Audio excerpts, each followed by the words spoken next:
Clifford B. Harmon was born in 1868 in Urbana, Ohio. Harmon, a member of the realty firm Wood, Harmon and Company of New York City, decided around 1906 to establish a community where artists, musicians, and singers could gather to share their creative energy in a relaxed setting.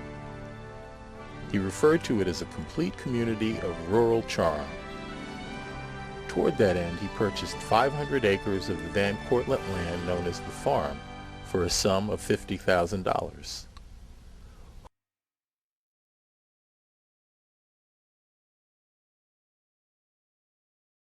Interested landowners could secure a building lot for $10 down. Prices for bungalows started at $240, homes $340, businesses $440, and villas $840.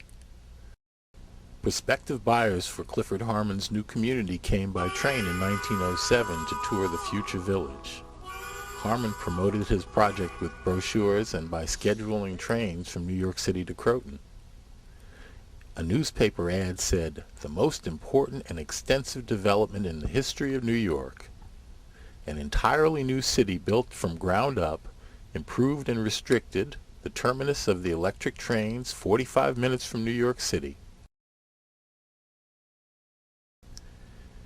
In the interest of attracting cultured folk, Harmon built the Playhouse and the Nico Inn on Nordica Drive.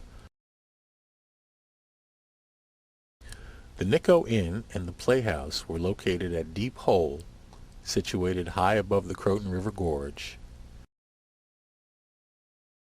It was here that Harmon first attracted the writers, actors, and musicians such as Mary Pickford and Douglas Fairbanks, who came to comprise his legendary community. On festive occasions, the locals were persuaded to become costumed gondoliers and rode the celebrated guests up and down the Croton River.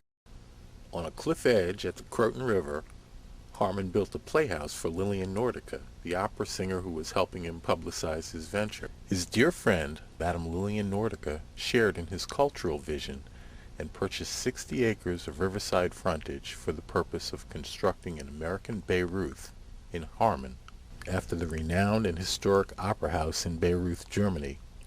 She inspired many artistic friends to come to Croton, including the young Isadora Duncan dancers. In the early part of the century, the railroad was changing its New York City-bound locomotives over from steam to electricity.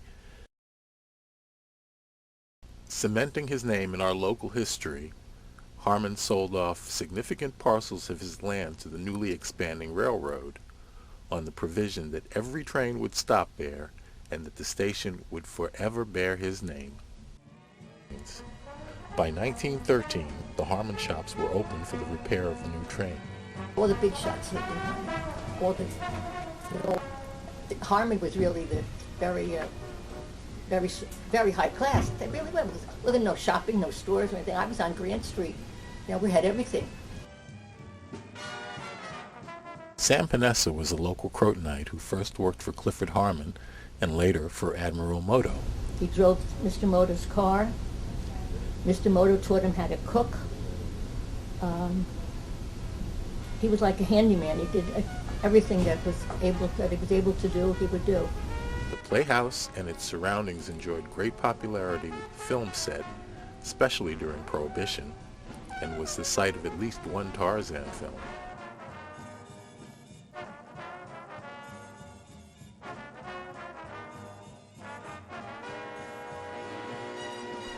A roundhouse was built for turning the locomotives around. The shops employed more than 1,500 people at peak periods. Many of those who came to work at the Harmon yards decided to remain, taking up residence in Harmon and helping to diversify the area.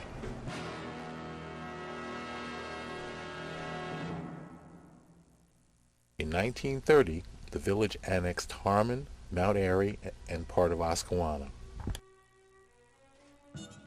After we moved here in the 40s, on the corner of, I think it was Emerson and Cleveland, there was still a barn that had belonged to the Van Cortlandts that went with the house that is now Lenore Owick's, or was Lenore.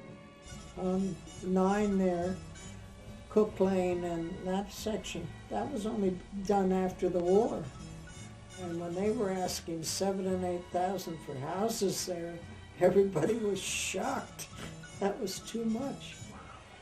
Well, the same with GI Valley there, and on 129 there. All those houses should go down in there. None of them were there until after the war either. That's why we called it GI Valley, because all the soldiers coming in off the war.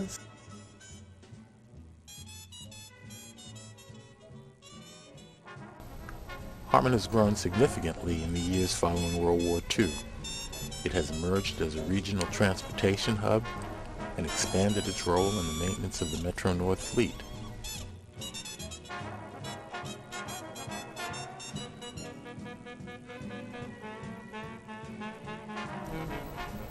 The year 2007 marks the 100th anniversary of the hamlet of Harmon's birth.